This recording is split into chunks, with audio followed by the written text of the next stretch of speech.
हाय दोस्तों, हमारे चैनल तैयारी नौकरी पी TNK पे आपका बहुत बहुत स्वागत है। और आज हम फिर लेके आ गए हैं आपके लिए करंट अफेयर्स का सेशन, जो देश दुनिया की घटनाएं हुई हैं उसमें एग्जाम्स के लिए तैयारी के हिसाब से तैयार करके हम करंट अफेयर्स का सेशन आपके लिए लेके आए हैं। और आशा करते हैं आप हमारे वीडियो को अपने दोस्तों को भी शेयर कर रहे होंगे जो एग्ज़ाम्स की तैयारी करते हैं। तो चैनल को लाइक सब्सक्राइब जरूर कीजिए जिससे हमें मोटिवेशन मिलता रहे। तो चलिए आपका बिना टाइम वेस्ट किए सीधे हम अपने टॉपिक्स की ओर चलते हैं। तो चलिए आज का जो हमारा पहला टॉपिक है वो है श्री गुरु नानक देव जी का 555वां प्रकाश उत्सव। ठीक है, इस टॉपिक की हम आज शुरुआत करते हैं। तो ये क्या है देखते हैं। तो चलिए आज का जो हमारा टॉपिक है वो है श्री गुरु नानक देव जी का 550वां प्रकाश उत्सव। तो इस वर्ष 5 नवंबर 2025 को सिखों के पहले गुरु कौन, गुरु नानक देव जी का 555वां प्रकाश उत्सव मनाया गया है।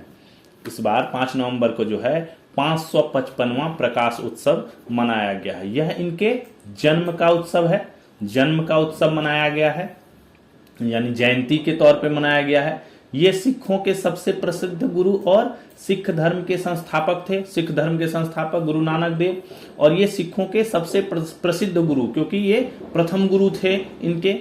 तो सिख धर्म के उत्सव 10 सिख गुरुओं की जयंती के इर्द गिर्द घूमते हैं। जो सिख धर्म है हमारा, उसमें जो उत्सव हैं, उनके जो उत्सव हैं वो खास करके जो उनके 10 सिख गुरु हैं उनकी जयंती के आसपास ही घूमते हैं। यानी उनकी जयंती को विशेष रूप से एक पर्व के रूप में मनाया जाता है। उनके जन्मदिन को गुरु पर्व के नाम से जाना जाता है। तो यानी वो जो 10 सिख गुरु हैं उनकी जो जयंती होती है उसको क्या गुरु पर्व कहा जाता है।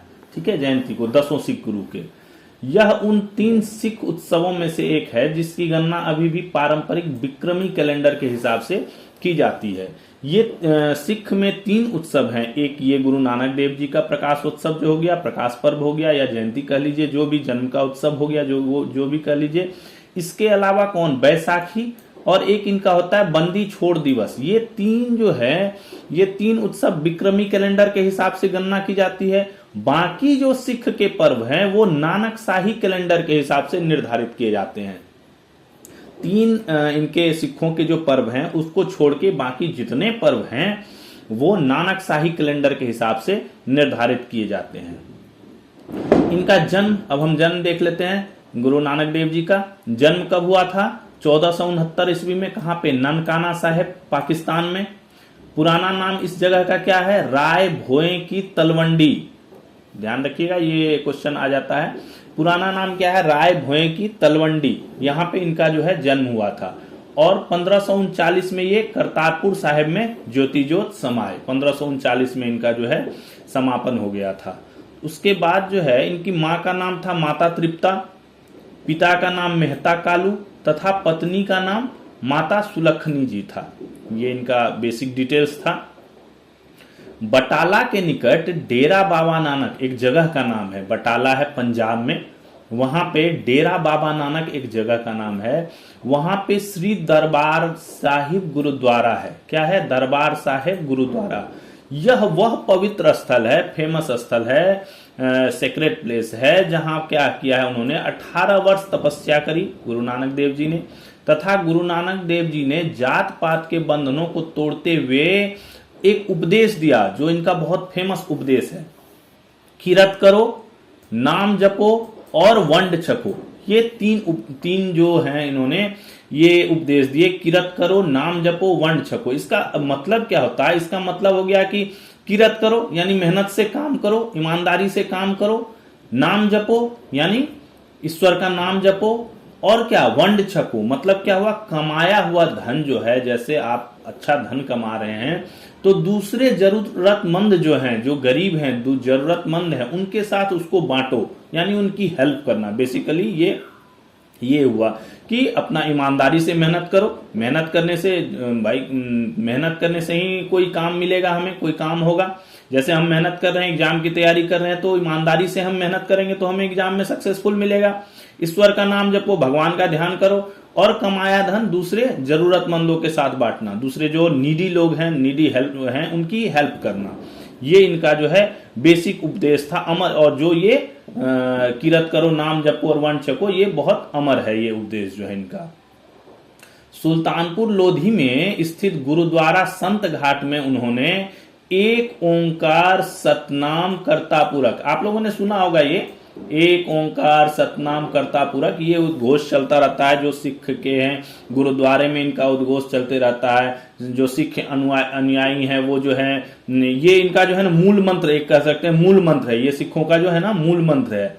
यानी अगर जैसे इन्होंने सुबह का पाठ नहीं किया तो ये मूल मंत्र का जाप कर लिए, तो इससे जो है ये सारे इनके जो है वो हो जाते हैं। तो एक तरह से ये मूल मंत्र है, एक ओंकार सतनाम करतापुरक, सिखों का है ये।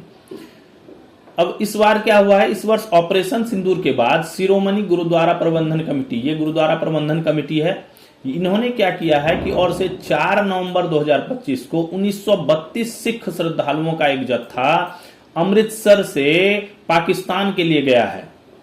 क्योंकि काफी जो गुरुद्वारे हैं, जो गुरु नानक देव जी से संबंधित गुरुद्वारे हैं, वो पाकिस्तान में हैं, ठीक है। तो वहां क्या हुआ, अमृतसर में जो अटारी सीमा है, अटारी वाघा बॉर्डर, अटारी हमारा गांव हुआ, वाघा क्या हो गया, पाकिस्तान का गांव हुआ। तो वो जो सीमा है, उसी सीमा रास्ते से जो है ये एक श्रद्धालुओं का जत्था गया है, जो कि क्या करेगा, पाकिस्तान के हसन अब्दाल में स्थित गुरुद्वारा ननकाना साहिब, गुरुद्वारा पंजा साहिब और लाहौर में स्थित गुरुद्वारा डेरा साहिब और गुरुद्वारा करतारपुर साहिब, इन सब के दर्शन करेगा।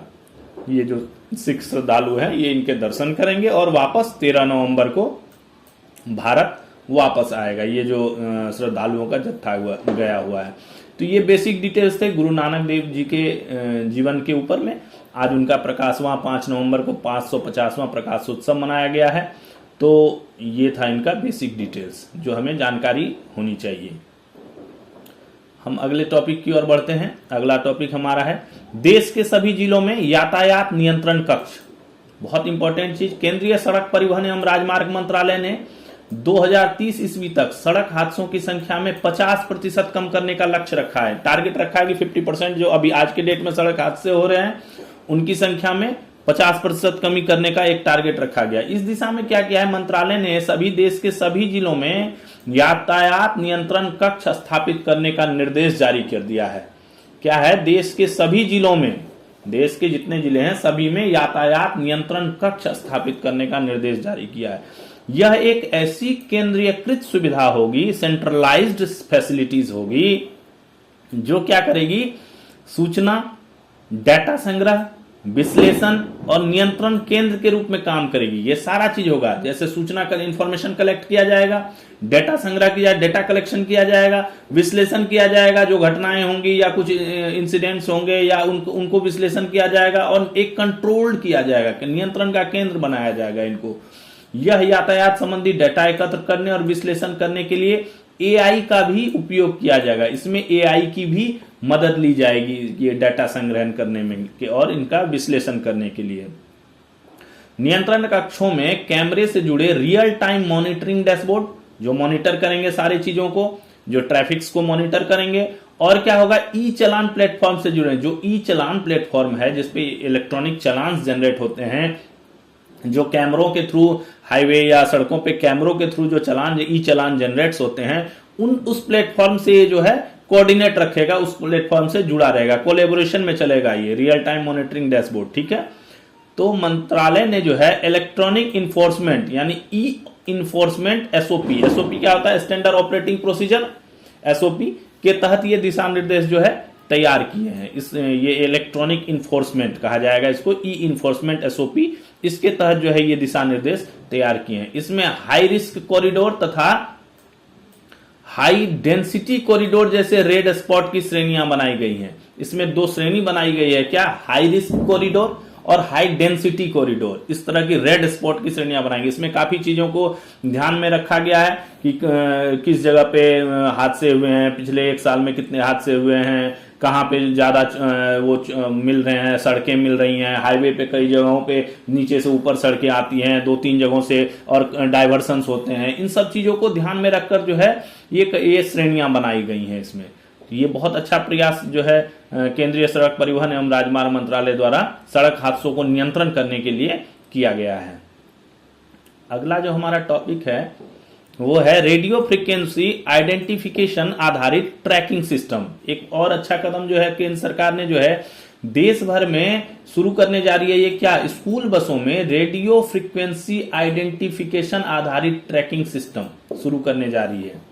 ठीक है, जो स्कूल बस हैं उनमें जो है रेडियो फ्रीक्वेंसी आइडेंटिफिकेशन आधारित ट्रैकिंग सिस्टम होगा, जिससे जो अभिभावक हैं, जो पेरेंट्स हैं, वे अपने बच्चों के जो स्कूल बस हैं उसको ट्रैक कर सकेंगे कि हमारा बच्चा कहाँ है, कैसा है, आ रहा है, सही से आ रहा है, क्या है, लेट होगा, टाइम से आएगा, कैसे है, वो सब ट्रैक कर पाएंगे।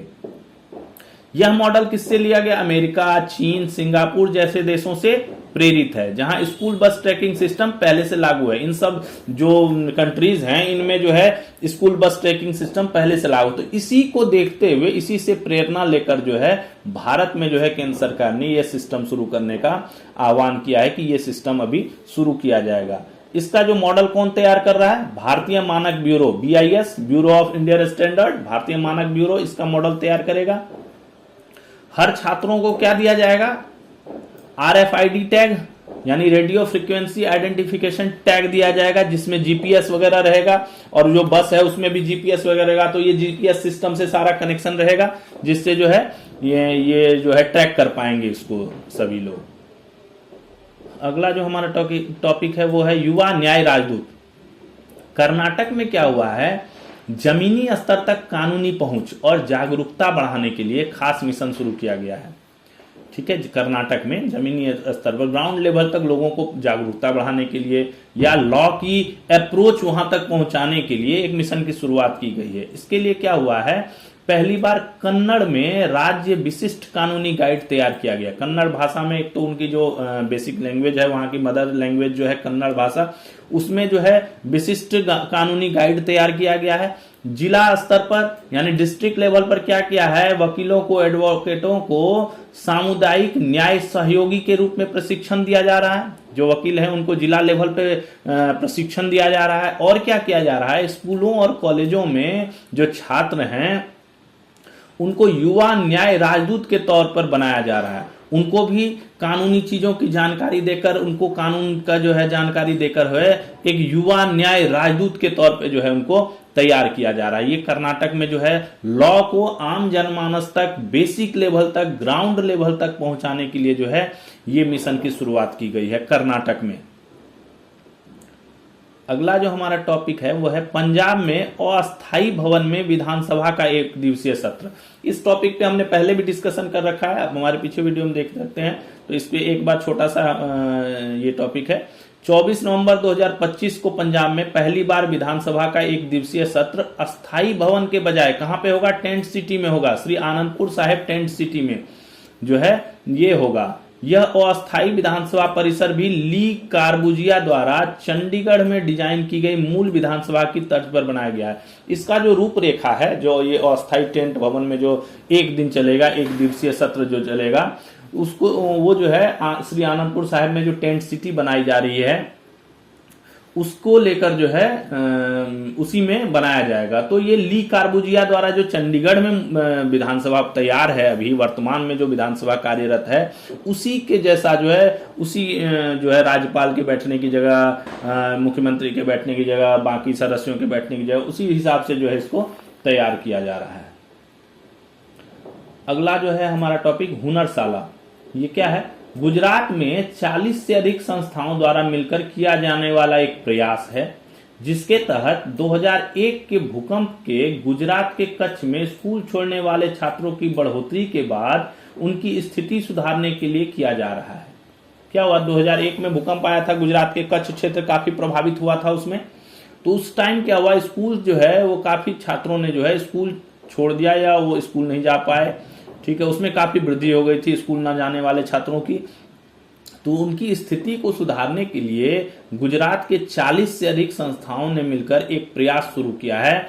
हुनरशाला नाम दिया गया है इसको। इसमें क्या करते हैं, इन्हें पारंपरिक शिल्प कला का प्रशिक्षण दिया जाता है। ठीक है, इन्हें पारंपरिक शिल्प कला जो बेसिक चीजें होती हैं, कढ़ाई बढ़ई, इन सब चीजों का काम जो है, कटिंग वटिंग का काम, ये सब जो है पारंपरिक शिल्प कला जो है, इनका प्रशिक्षण दिया जाता है, जिससे ये क्या करें, आत्मनिर्भर बन सके। तो इसके तहत जो है लगभग 5000 से ज्यादा छात्रों को प्रशिक्षण दिया जा चुका है। और वो छात्र उन छात्रों में से जो है कई काफी अच्छी पैसे की कमाई कर रहे हैं, आत्मनिर्भर बन चुके हैं। तो ये अच्छा प्रयास है, गुजरात में किया गया है 40 संस्थाओं द्वारा। अगला जो हमारा टॉपिक है वो है काशी में देव दीपावली। वाराणसी काशी में क्या हो रहा है, 5 नवंबर 2025 को कार्तिक पूर्णिमा के अवसर पर भव्य देव दीपावली मनाई गई है। 5 नवंबर को कार्तिक पूर्णिमा था, उसके अवसर पर देव दीपावली यहाँ हर साल मनाई जाती है। इसमें गंगा के सभी 84 घाटों पर इस बार 10 लाख से ज्यादा दीप प्रज्वलित किए गए हैं। इस बार जो है 84 घाटों पर 10 लाख से ज्यादा दीप जलाए गए हैं। इस बार यह महोत्सव किसको समर्पित है? पहलगाम आतंकी हमले में जान गंवाने वाले नागरिकों और ऑपरेशन सिंदूर के वीर जवानों को समर्पित था। ये जो महोत्सव इस बार बेसिकली है, ये क्या है, पहलगाम में जो आतंकी हमले हुए थे जिसमें काफी टूरिस्ट मारे गए थे, तो उस हमले के बाद जो है हमारी भारत के आर्मी ने जो ऑपरेशन सिंदूर चलाया था, पाकिस्तान के कई टेररिस्ट उसको ठिकानों को टारगेट करके, तो उस ऑपरेशन सिंदूर के जो वीर जवान थे उनको समर्पित है। ये पहलगाम हमले में जान गंवाने वाले नागरिकों और ऑपरेशन सिंदूर के वीर जवानों को समर्पित है। ये श्रद्धालु इसमें घर बैठे भी कौन से गंगा सेवा निधि चैनल के माध्यम से इस महोत्सव में शामिल हुए हैं। चेत सिंह घाट पर काशी कथा का भी आयोजन किया गया। चेत सिंह घाट है एक वहां पे, उस पे काशी कथा का भी आयोजन किया गया। इस महोत्सव की शुरुआत कब हुई थी? 1985 में मंगला गौरी मंदिर के महंत पंडित नारायण गुरु ने 10,000 दियों को जलाकर की थी। 1985 में मंगला गौरी मंदिर है, उनके महंत पंडित नारायण गुरु ने 10,000 दियों को जलाकर इसकी जो है शुरुआत की थी। आज जो है ये दिए जलाने की संख्या कितनी होगी? 10,000 से 10 लाख हो गई है। अगला जो हमारा टॉपिक है वो है सरकारी कर्मचारियों के पेंशन गणना को लेकर स्पष्टीकरण। एक केंद्र सरकार ने एक नियम अभी जारी किया है। केंद्र सरकार ने सरकारी कर्मचारियों के पेंशन गणना को लेकर स्पष्टीकरण जारी करते हुए कहा कि अब किसी भी कर्मचारी को पेंशन या फैमिली पेंशन उसकी आखिरी नौकरी वाले दिन के नियम के हिसाब से तय की जाएगी। यानी लास्ट डे जो उसका नौकरी का दिन है, उस दिन जो नियम भारत सरकार के लागू हैं, उस दिन के हिसाब से जो है उसकी जो है पेंशन तय की जाएगी। अर्थात जिस दिन कर्मचारी रिटायर होगा या नौकरी छोड़ देगा या उसकी मृत्यु होगी, सपोज दैट किसी दिन उसकी डेथ हो गई, तो उस दिन जो नियम पेंशन गणना के लिए लागू हैं, उसी नियम के हिसाब से उसकी पेंशन जो है कैलकुलेट की जाएगी। ये नहीं कि पहले का कुछ और था अभी का कुछ और है, तो उस हिसाब से जिस दिन उसकी या तो वो रिटायर होगा या नौकरी छोड़ेगा या उसकी डेथ हो जाएगी, तो उस दिन जो नियम पेंशन के लागू रहेंगे उसी नियम के हिसाब से उसकी पेंशन की गणना की जाएगी। अगर कोई कर्मचारी रिटायरमेंट से ठीक पहले छुट्टी पर हो या सस्पेंड हो, तो उसकी रिटायरमेंट या मृत्यु का दिन भी छुट्टी या सस्पेंशन की अवधि का हिस्सा ही माना जाएगा। यानी कोई ब्रेक नहीं होगा। ये नहीं कि सस्पेंड हो गया तो उसको ब्रेक कर दिया जाएगा, नहीं, वो जो लास्ट दिन उसकी जो ड्यूटी की अवधि है उसके हिसाब से उसकी पेंशन की गणना की जाएगी। दूसरा नियम, एक इंपॉर्टेंट नियम जो अभी लागू किया है केंद्र सरकार ने स्पष्टीकरण के तहत, उसमें दिया है कि दूसरे नियम के तहत अगर कार्मिक का जीवन साथी या योग्य बच्चा नहीं है, मान लीजिए कोई सपोज दैट कोई कार्मिक है, उसकी शादी नहीं हुई या उसके कोई बच्चे लीगल जो है बच्चे नहीं है, या बच्चे हैं लेकिन वो जो है मैच्योर नहीं है, यानी 18 साल के नहीं हुए हैं, तो क्या होता है उस केस में माता पिता को पेंशन मिलती है। तो माता पिता को जो बढ़ी हुई दर पर पेंशन मिलता है, तो अब नियम कर दिया गया है कि माता पिता को अलग अलग जीवन प्रमाण पत्र जमा करना होगा। माता का भी अलग लगेगा जीवन प्रमाण पत्र, पिता का भी अलग जीवन प्रमाण पत्र लगेगा। क्यों किया है ऐसा? तो ऐसा इसलिए किया है कि पेंशन रिकॉर्ड अपडेट करने तथा किसी एक व्यक्ति के निधन के मामले में ओवर पेमेंट से बचने के लिए। मान लीजिए एक व्यक्ति की माता पिता में से एक व्यक्ति की मृत्यु हो गई, तो जो पेंशन का रेट है वो घट जाएगा, तो पेंशन का रेट घट जाएगा, और मान लीजिए उसने जीवन प्रमाण पत्र दिया नहीं तो 1 साल तक वो दोनों का जो बढ़ा हुआ दर है उस हिसाब से पेंशन मिलता रहेगा। तो इसी ओवर पेमेंट से बचने के लिए जो है भारत सरकार ने ये नियम जो है वो लागू किए हैं। अगला जो हमारा टॉपिक है वो है आयुष्मान भारत। सभी जानते हैं इसको, आयुष्मान भारत प्रधानमंत्री जन आरोग्य योजना क्या है। Ayushman Bharat AB, PMJY, PMJAY, PMJY प्रधानमंत्री जन आरोग्य योजना। ये भारत की आयुष्मान भारत प्रधानमंत्री जन आरोग्य योजना दुनिया की सबसे बड़ी सार्वजनिक योजना बन गई है। देखिए कितनी बड़ी योजना बन गई है। भारत सरकार ने बहुत अच्छी योजना चलाई थी गरीबों के लिए, आयुष्मान भारत, जिसमें 5 लाख तक का जो है इलाज जो है मुफ्त में होता है। तो ये प्रधानमंत्री जन आरोग्य योजना जो है PMJY, उसके वो जो है दुनिया की सबसे बड़ी सार्वजनिक योजना बन गई है। यह 23 सितंबर 2018 को शुरू हुई थी, आज से 7 साल पहले लगभग, और अब तक कुल 42 करोड़ आयुष्मान कार्ड जारी किए गए हैं। कितना ज्यादा मात्रा में कार्ड जारी हो गए हैं, इसीलिए सबसे बड़ी दुनिया की सार्वजनिक योजना जो है बन गई है। 23 सितंबर 2018 यानी 25 लगभग 7 सालों में 42 करोड़ आयुष्मान कार्ड जो है जारी किए गए हैं। अगला जो हमारा टॉपिक है वो digital marine fisheries census. Marine इलाके जो हैं उनकी जो है सेंसस होगा। तो भारत का पहला इस बार क्या होगा ना, डिजिटल होगा। मरीन फिशरीज सेंसस जो है वो डिजिटल होगा। अब सभी सर्वे व्यास ऐप और ड्रोन तकनीक से होंगे। एक व्यास नाम का ऐप बना हुआ है, व्यास के 3 ऐप बने हुए हैं। उस ऐप के हिसाब से और ड्रोन से जो है इसका जो है सेंसस किया जाएगा। क्या क्या है देख लेते हैं हम। व्यास NVA पहला जो ऐप है वो है व्यास NVA। इसमें क्या होगा, मछली पकड़ने वाले गांव व बंदरगाहों की वैलिडेशन होगी इस ऐप के थ्रू। मछली पकड़ने वाले गांव कितने हैं, बंदरगाह कितने हैं, कहां से लोग जाते हैं, इनकी जो है वैलिडेशन किसके थ्रू होगी, व्यास NVA के तहत। दूसरा जो ऐप है वो है व्यास भारत। इसमें क्या होगा, घरों और इंफ्रास्ट्रक्चर का सर्वे होगा। जो मैरीन इलाके हैं उसमें जो मछुआरों के, फिशरीज के घर हैं और उनका जो इंफ्रास्ट्रक्चर है उसका सर्वे किसके तहत होगा, व्यास भारत के तहत। और तीसरा जो ऐप है वो है व्यास सूत्र। इसके तहत क्या होगा, रियल टाइम मॉनिटरिंग और सुपरविजन। इसके तहत जो है इनको मॉनिटर किया जाएगा और सुपरवाइज किया जाएगा। तो ये बहुत इंपॉर्टेंट है। व्यास NVA, व्यास भारत और व्यास सूत्र, ये तीनों ऐप की मदद से जो है ये डिजिटल मरीन फिशरीज जो है सेंसस पूरा किया जाएगा।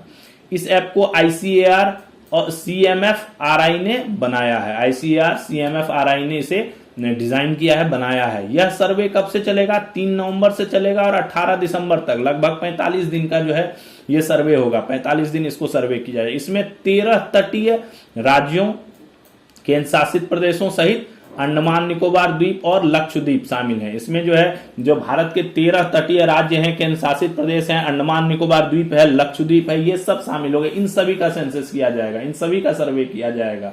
ठीक है, इन 3 ऊपर जो बताया मैंने उन ऐप के माध्यम से इनका सर्वे जो है किया जाएगा।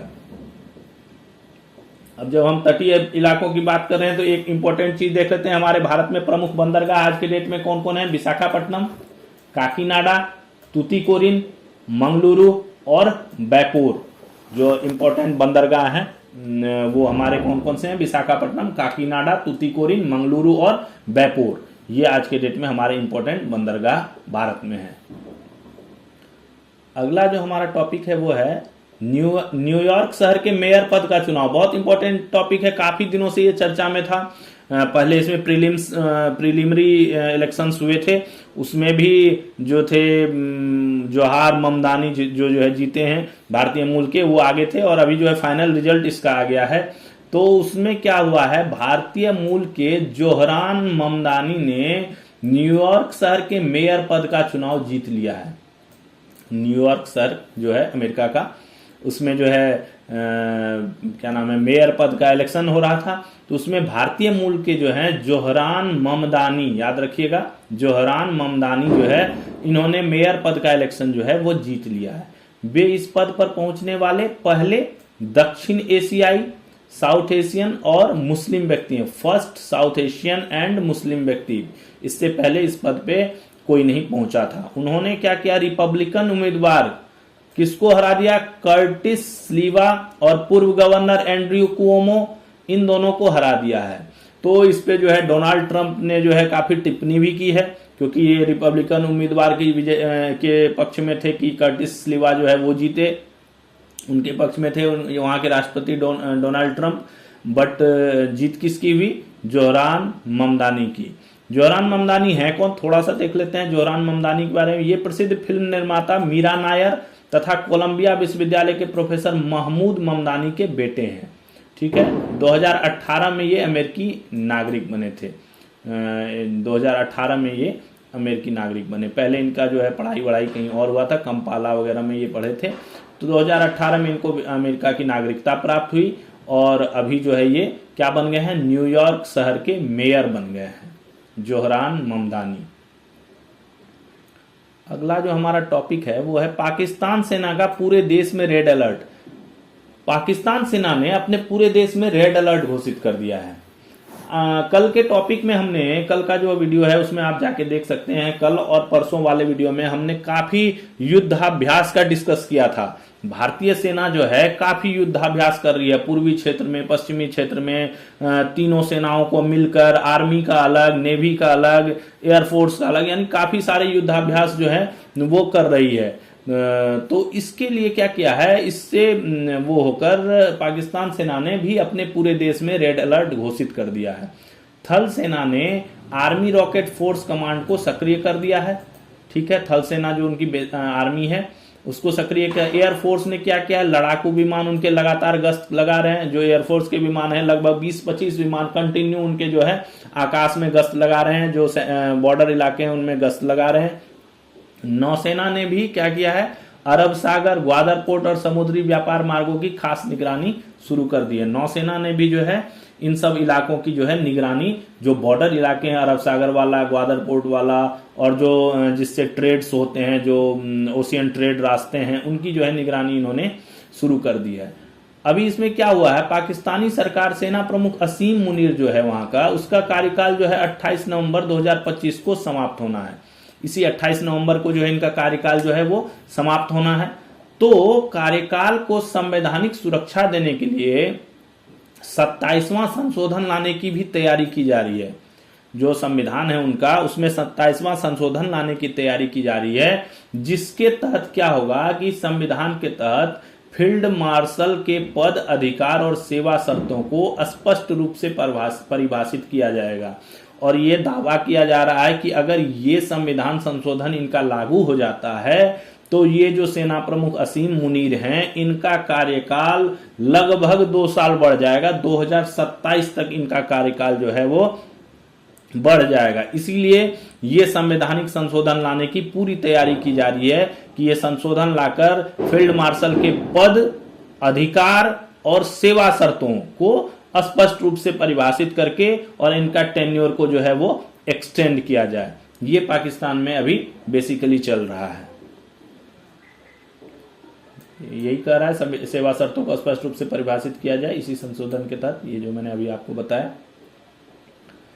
अगला जो हमारा टॉपिक है वो है पाकिस्तान के खैबर पख्तूनख्वा प्रांत में मिला प्राचीन मंदिर। देखिए, इटली के पुरातत्वविद, ठीक है, और कौन, खैबर पख्तूनख्वा पुरातत्व निदेशालय, ठीक है, इनकी साझेदारी से पाकिस्तान के खैबर पख्तूनख्वा प्रांत में चल रही खुदाई के दौरान, कहां पे खुदाई हुई है, स्वात नदी से लेकर तकसीला तक, यहां तक खुदाई हुई है, स्वात नदी से तकसीला तक खुदाई हुई।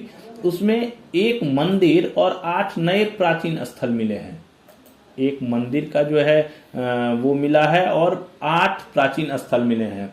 इनको संरक्षित करने के लिए क्या किया गया है, स्वात नदी का जो इलाका जहां से खुदाई किया गया था उसको और एक्सटेंड करके उस नदी तक ले जाया गया है, जिससे इसको जो है पूरी तरह संरक्षित किया जा सके इस प्राचीन स्थल को। तो ये पुरातत्वविदों ने बहुत अच्छी चीज को खुदाई करके जो है खोज निकाला है।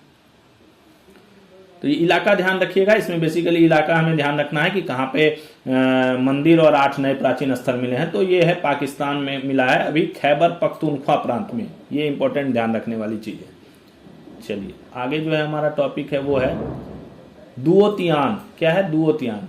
यह एक जल खेती प्रणाली है, ठीक है, ये एक जल खेती प्रणाली है, वाटर बेस्ड खेती प्रणाली है। जो क्या है, कहाँ होती है, चीन के जियांगसू प्रांत में स्थित कियानदू इलाके में की जाती है। चीन का जो जियांगसू प्रांत है वहां पे एक कियानदाऊ इलाका है, वहां पे ये इस टाइप की खेती जो है वो की जाती है। इस प्रणाली में क्या होता है, किसान दलदली जमीन जो होती है, जहां पे पानी वाला इलाका है, दलदली जमीन, पानी के सटा हुआ जो इलाका है, उस पर क्या करते हैं, मिट्टी का टापू बना देते हैं, उस पर फूल लगाते हैं। कौन सा फूल, विशेषकर गेंदा और गुलदाउदी, ये दो इंपॉर्टेंट हैं, दोनों फूल जो है ये लगाते हैं। और जब ये पूरे खिल जाते हैं तो ऊपर से देखने पर ये फूलों का समुद्र जैसा लगता है, जहां पे यहाँ पे फूल उत्सव भी मनाया जाता है। ये अक्टूबर या नवंबर के मध्य में जो है इस टाइप का जो है यहाँ पे एक फेस्टिवल भी आयोजन किया जाता है।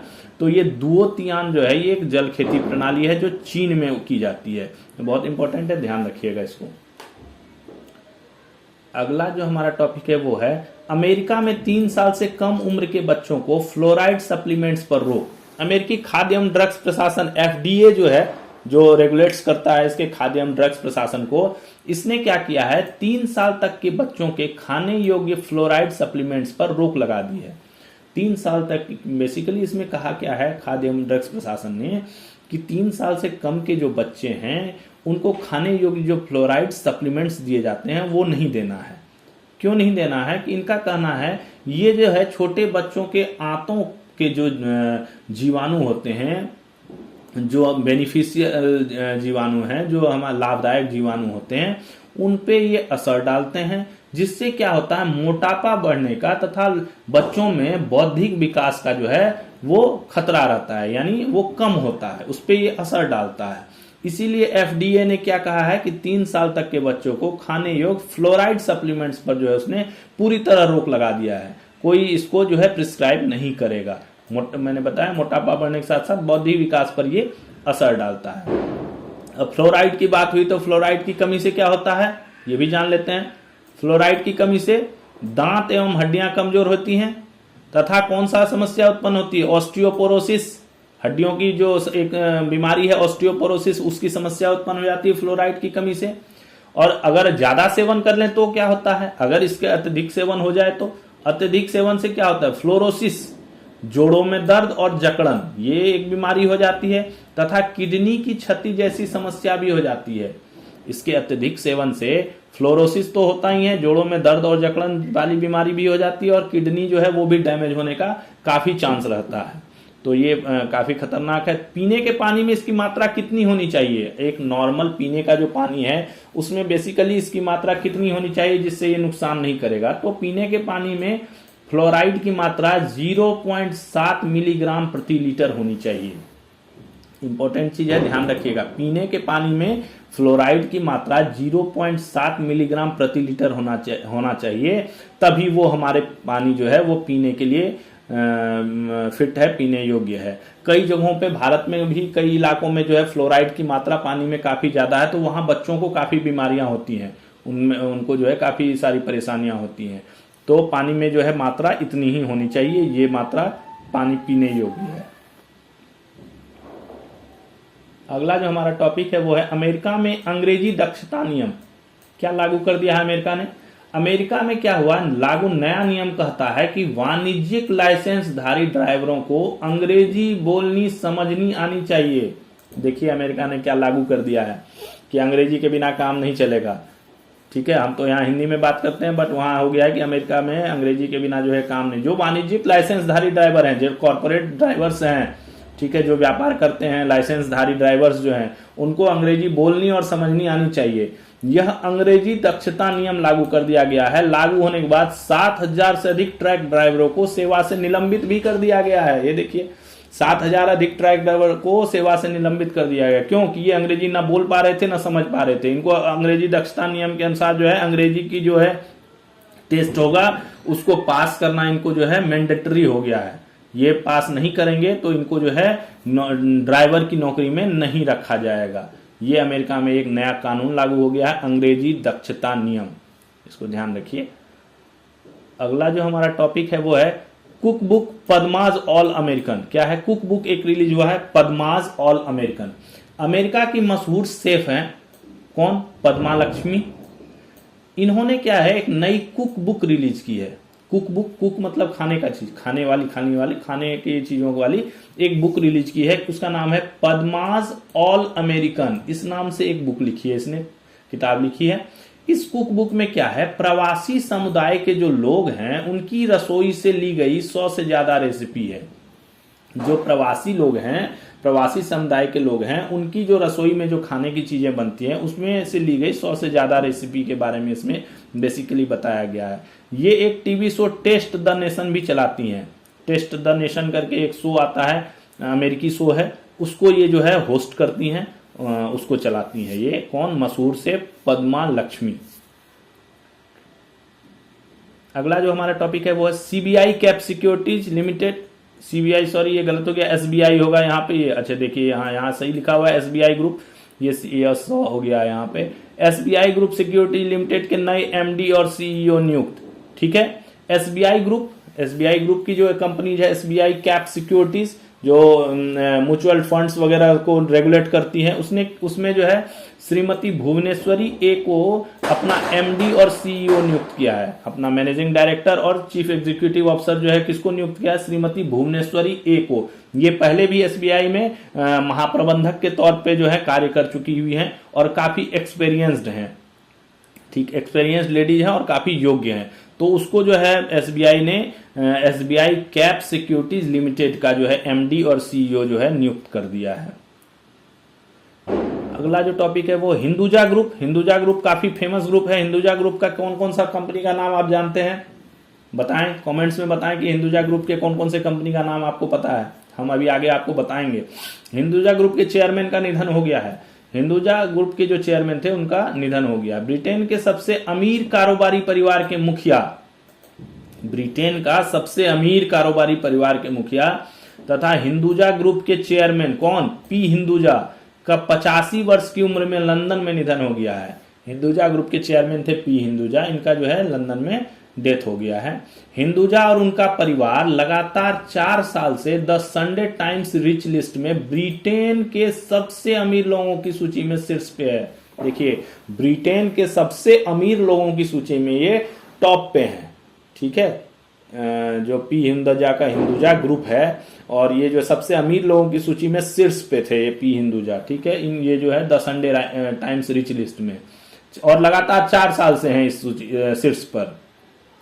हिंदुजा ग्रुप जो है ये 38 देशों में मौजूद है तथा इसकी गतिविधियां 100 देशों तक फैली हुई हैं। 100 देशों में ये अपनी एक्टिविटीज करता है और 38 देशों में तो हिंदुजा ग्रुप ऑलरेडी एग्जिस्ट कर रहा है आज के डेट में। इनकी मुख्य कंपनियों का नाम ले तो अशोक लेलैंड गाड़ियां बनाती हैं ये, अशोक लेलैंड की गाड़ियां, ट्रक बनते हैं, बड़े बड़े ट्रक बनते हैं इसके। गल्फ ऑयल का बिजनेस। इंडसइंड बैंक काफी फेमस बैंक है। इंडसइंड बैंक भारत में जानते होंगे आप भी। इंडसइंड बैंक के काफी आपने ब्रांच देखे होंगे, अपने आसपास भी काफी ब्रांच है इंडसइंड बैंक के। हिंदुजा टीएमटी बार, एड भी सुना होगा आपने, देखा होगा, प्रचार भी देखा होगा। तो ये सब इसके जो है बहुत इंपॉर्टेंट कंपनियां हैं, इतनी बड़ी कंपनी है इनकी जो है, ये बड़ी बड़ी कंपनियां हैं इनके पास। तो ये हिंदुजा ग्रुप था, इनके जो है चेयरमैन का निधन हो गया पी हिंदुजा का। अगला जो हमारा टॉपिक है वो है टाटा ट्रस्ट के ट्रस्टी मेहली मिस्त्री की विदाई। टाटा ट्रस्ट में काफी दिनों से जो है एक इंटरनल इशू चल रहा था कि इसके जो ट्रस्टी हैं उसको रखा जाए कि नहीं रखा जाए। पुराने ट्रस्टी जो थे मेहली मिस्त्री, उसको रखा जाए कि नहीं जाए। कई लोगों का ये था कि इनको जो है परमानेंट जो है ट्रस्टी रखा जाए, बट अंत में फैसला ये हुआ कि इनको जो है मेहली मिस्त्री को संस्था से आधिकारिक रूप से विदाई दे दी गई है। इनका कार्यकाल 27 अक्टूबर को ट्रस्टी के रूप में समाप्त हो गया। तो टाटा ट्रस्ट के जो सबसे पुराने ट्रस्टी मेहली मिस्त्री को जो है 27 अक्टूबर से इनका कार्यकाल खत्म हो गया और ये ऑफिशियली तौर पर जो है ये टाटा ट्रस्ट को छोड़ चुके हैं। अगला जो हमारा टॉपिक है वो है टेस्ला का भारत में प्रमुख नियुक्त। टेस्ला इलॉन मस्क की कंपनी है टेस्ला, ठीक है, अमीर आदमी में इलॉन मस्क की कंपनी। टेस्ला ने शरद अग्रवाल को भारत में अपना प्रमुख नियुक्त किया है। इन्होंने टेस्ला ने शरद अग्रवाल को जो है भारत में अपना प्रमुख हेड नियुक्त किया है। अगला जो टॉपिक है वो national payments corporation of India, NPCA, जो पेमेंट्स यूपीआई वगैरह रेगुलेट करती है, जो national payments corporation of India है, उसके अनुसार अक्टूबर में यूपीआई के जरिए कितना का लेन देन हुआ है? 27.28 लाख करोड़ रुपए का लेन देन, 27.28 लाख करोड़ रुपए का लेन देन हो गया है अक्टूबर माह में। सिर्फ एक माह में ये 27.28 लाख करोड़ रुपए का लेन देन यूपीआई के माध्यम से किया गया है। यह अब तक का सबसे बड़ा आंकड़ा है। इससे पहले इतना ट्रांजैक्शन जो है, इतने पैसों का ट्रांजैक्शन जो है यूपीआई के माध्यम से, ध्यान रखिएगा, यूपीआई के माध्यम से नहीं हुआ था। तो एनपीसीए ने एक रिपोर्ट सबमिट करी है, उसमें ये कहा है कि अक्टूबर में जो है सबसे ज्यादा, आज तक का सबसे ज्यादा जो है पैसों का लेन देन किया गया। 27.28 लाख करोड़ रुपए जो है लोगों ने यूपीआई के थ्रू ट्रांजैक्ट किए। अगला जो हमारा टॉपिक है, ब्रह्मांड की सबसे ठंडी जगह क्या है? ब्रह्मांड की सबसे ठंडी जगह नासा के अंतरराष्ट्रीय स्पेस स्टेशन, कौन है? आईएसए, अंतरराष्ट्रीय इंटरनेशनल स्पेस स्टेशन पर बनाई गई है। सबसे ठंडी जगह है ये। इसका नाम क्या रखा है? कोल्ड एटम लैब है ये इसका नाम। इस लैब का तापमान पता है कितना है? -273 डिग्री सेल्सियस। सोचिए, -273 डिग्री सेल्सियस तक पहुंचा दिया जाता है इसमें तापमान। ठीक है, इतना ठंडा कर दिया जाता है। प्रकृति में कोई भी ज्ञात तत्व तो इस तापमान तक नहीं पहुंचा है। ये जो -273 डिग्री सेल्सियस है, इस तापमान तक कोई भी ऐसा नॉन तत्व पार्टिकल्स नहीं है जो कि इस टेम्परेचर तक पहुंचा है। अब एक तो जो भी पदार्थ होती है, या तो वो ठोस होगी, या द्रव होगी, या गैस होगी, है ना, सॉलिड, लिक्विड या गैस होगी। लेकिन क्या है, इन तीनों के अलावे इसमें जो पदार्थ हैं, पदार्थ की बोस आइंस्टीन अवस्था कहा जाता है। उसको क्या कहा जाता है? इसमें इन तीनों जो पदार्थ की अवस्था जो बेसिकली हम जानते हैं, ठोस, द्रव, गैस, उसके अलावा इसमें जो पदार्थ को जो है बोस आइंस्टीन अवस्था कहा जाता है, जब ये -223 डिग्री सेल्सियस पर रहता है। तो इस अवस्था में होता क्या है, बेसिकली परमाणु अधिक देर तक स्थिर और दृश्यमान रहते हैं। क्या होते हैं, जब इतना टेम्परेचर डाउन किया जाता है तो क्या होता है, यहाँ पे परमाणु जो है, एटम्स जो हैं, वो क्या होते हैं, अस्थिर रहते हैं और दृश्यमान रहते हैं। जिससे क्या होता है, वैज्ञानिकों को प्रयोग करने में बड़ी आसानी होती है। पर एटम्स जो है वो स्थिर रहेंगे तो उनपे प्रयोग आसानी से किया जा सकेगा। अगर वो गतिमान रहेंगे तो उनपे प्रयोग करना मुश्किल होता है। दृश्यमान नहीं रहेंगे, अदृश्य हो जाएंगे, तो उनको प्रयोग कैसे किया जाएगा? तो उसी को ध्यान में रखते हुए जो है यहाँ पे टेम्परेचर इतना डाउन करके जो है काम किया जाता है। वैज्ञानिक इसमें प्रयोग करते हैं। 2018 में नासा ने इस प्रयोगशाला को बनाया था। 2018 में नासा ने इसको शुरू किया था। अगला जो हमारा टॉपिक है वो है कोकून। क्या है? कोकून। कोकून क्या है? अभी हाल में टेलीग्राम ने हाल ही में लॉन्च किया एक एआई नेटवर्क है। एआई पे आजकल काफी जो है हर कंपनियां जो है एआई के पीछे लगी हुई हैं। एआई से अपना जो है ऐप बना रही हैं, एआई के थ्रू जो है अपने काम चला रही हैं। एआई पे काफी जोर है। तो टेलीग्राम भी इसी होड़ में शामिल होते हुए उसने क्या किया, एक कोकून नाम से एक जो है नेटवर्क बनाया है। यह नेटवर्क क्या है? द ओपन नेटवर्क चेन है। ओपन नेटवर्क चेन है। इसमें व्यक्ति या डेटा सेंटर, चाहे तो आदमी या डेटा सेंटर जो होगा, अपनी graphics processing unit, computing power साझा कर सकते हैं। ये जो ग्राफिक्स प्रोसेसिंग यूनिट जो होती है, इसको जो है ये साझा कर सकते हैं। और इसके बदले इनको क्या मिलेगा? टोनकॉइन क्रिप्टो करेंसी। एक क्रिप्टो करेंसी के कई वेराइटीज हैं। क्रिप्टो करेंसी कई नामों से आती हैं। तो क्रिप्टो करेंसी में एक टोनकॉइन नाम का है। उसी रूप में जो है इनको इनाम दिया जाएगा। इनकी जो ग्राफिक्स प्रोसेसिंग यूनिट की जो पावर होगी, उसको जब ये साझा करेंगे तो उसको सेलेक्ट करके जो है इनको एक अवार्ड भी दिया जाएगा, जो किस रूप में होगा? टोनकॉइन क्रिप्टो करेंसी में इनको अवार्ड दिया जाएगा। टेलीग्राम के संस्थापक कौन है? पावेल ड्यूरेव। ध्यान रखिएगा, ये इंपॉर्टेंट है। टेलीग्राम के संस्थापक पावेल ड्यूरेव है। अगला जो टॉपिक है वो है आईसीआईसी की नवीनतम महिला क्रिकेट रैंकिंग। क्या हो गया? भारतीय महिला विश्व कप जीत गई है। दक्षिण अफ्रीका को हरा दिया उन्होंने। कितने रनों से? 52 रनों से हराकर पहली बार जो है विश्व कप का खिताब अपने नाम किया हमारी भारतीय महिला क्रिकेट टीम ने। तो उसके बाद आईसीआईसी ने क्या करी है? रैंकिंग जारी करी है आईसीआईसी की। तो आईसीसी की जो है नवीनतम महिला वनडे रैंकिंग में क्या हुआ है? दक्षिण अफ्रीका की कप्तान कौन? लॉरा वाल्वर्ट, जिन्होंने फाइनल में शतक लगाया था, प्रथम स्थान पर पहुंच चुकी हैं। उनके शतक के कारण ही वो जो है फर्स्ट स्थान पर रीच कर गई है। पहले कौन थी पहले स्थान पर? भारत की ही स्मृति मंधाना थी पहले स्थान पर। बट अब कौन हो गई हैं? दक्षिण अफ्रीका की कप्तान लॉरा वाल्वर्ट प्रथम स्थान पर पहुंच गई हैं। इन्होंने इस बार विश्व कप के फाइनल मैच में शतक लगाया। मैंने अभी बताया आपको, इन्होंने पूरे टूर्नामेंट में 571 रन बनाए। पूरे विश्व कप का जो ये टूर्नामेंट हुआ, इसमें इन्होंने 571 रन बनाए, जो किसी एक विश्व कप में सर्वाधिक रन है, किसी भी महिला क्रिकेट खिलाड़ी द्वारा बनाया गया ये सर्वाधिक रन है 571। तो ये काफी अचीवमेंट इन्होंने हासिल किया, जिस वजह से जो है एक नंबर पे चली गई हैं। दूसरे स्थान पर भारत की स्मृति मंधाना, सेकंड रैंकिंग। और भारतीय टीम की जो कप्तान जिसने विश्व कप में अपना टीम का नेतृत्व किया वो कौन है? हरमनप्रीत कौर 44वें स्थान पर है। और भारतीय खिलाड़ी जेमिमा रोड्रिग्स वो जो है 10वें स्थान पर पहुंच गई है। तो इन्होंने, जेमिमा रोड्रिग्स ने भी शतक लगाया था। तो ये सब काफी इस बार इन्होंने काफी मेहनत करी है और भारत को जो है विश्व कप दिलाया, महिला विश्व कप पहली बार दिलाया।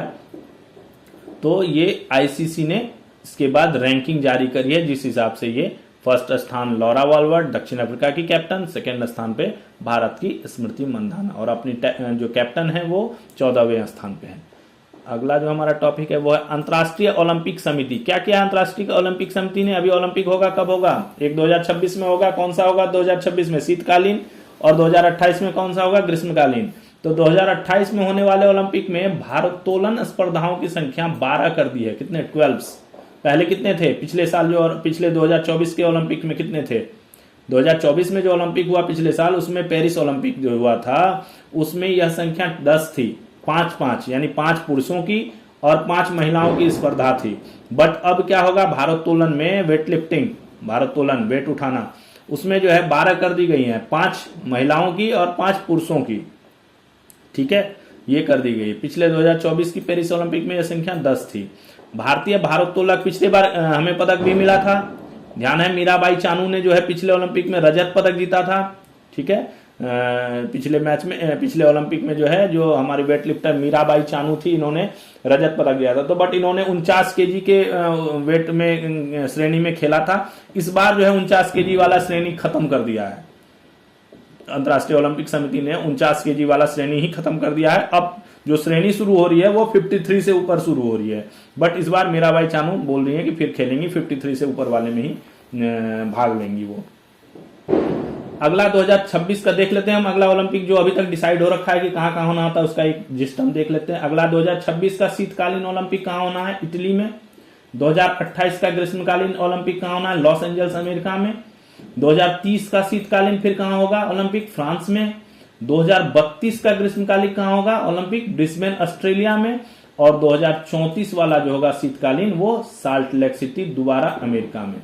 ये जो है अगले जो ओलंपिक्स होने हैं उनका जो है एक जो डिसाइड हो गए हैं कि कहाँ पे होना है उसके जानकारी थी। ये आपको पता होना चाहिए। ये क्वेश्चन जो है हमेशा इंपॉर्टेंट होता है कि ये ओलंपिक्स कहाँ पे होने हैं। 2030 पूछ लेगा आपको 2030 का ओलंपिक कहाँ पे होना है, 2034 में ओलंपिक कहाँ पे होना है। तो ये आपको, ये काफी इंपॉर्टेंट है, तो इसको ध्यान रख लीजिएगा। 2026 का शीतकालीन इटली में, 2028 का ग्रीष्मकालीन लॉस एंजल्स अमेरिका में, जिसको LA18 के नाम से भी जाना जा रहा है।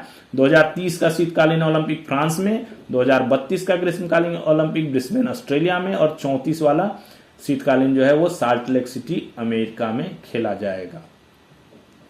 अगला जो हमारा टॉपिक है वो है लास्ट, आज का हमारा लास्ट टॉपिक है एशियन यूथ गेम। भारत ने एशियन यूथ गेम्स में कितने पदक जीत लिए? टोटल 48 पदक जीत लिए हैं। पिछले बार बहुत कम पदक थे, इस बार जो है 48 पदक हो गए। 13 स्वर्ण, 18 रजत और 17 कांस्य पदक जीत के जो है भारत ने काफी अच्छा प्रदर्शन किया और टोटल 48 पदक जो है जीत लिया है भारत ने एशियन यूथ गेम्स में। तो ये थे हमारा आज का टॉपिक। काफ़ी इम्पोर्टेंट टॉपिक्स थे आज हमारे डिस्कशन के लेके। गुरु नानक जयंती से लेके हम लोग जो है खेल जगत तक पहुँचे। और तो ये था हमारा आज का टॉपिक। आपको, मुझे आशा लगता है कि आज का टॉपिक आपको बहुत अच्छा लगा होगा और आप इसके बारे में सजेशंस दे सकते हैं कि कुछ और आपको ऐड करना है, कुछ और चीज़ चाहते हैं, या इसका कुछ और फॉर्म में आप चाहते हैं, तो वो आप जो है सजेस्ट कर सकते हैं। कमेंट में सजेशन दीजिए, हम उस पर काम करेंगे और आपको उस हिसाब से कंटेंट ला के देंगे। और बाकी आप चैनल को लाइक सब्सक्राइब भी कीजिए, अपने दोस्तों के साथ शेयर भी कीजिए। जो भी दोस्त एग्जाम की तैयारी कर रहे हैं उनको ये भेजिए, उनको कुछ ना, इससे जो है अपना कंटेंट से जो है काफ़ी हद तक लाभ पहुंचेगा, ये हमारी आशा है। तो इसी विश्वास के साथ हम आपसे विदा लेते हैं, फिर कल मिलते हैं नेक्स्ट सेशन में। तो तब तक के लिए थैंक्स फॉर वॉचिंग। जय हिंद।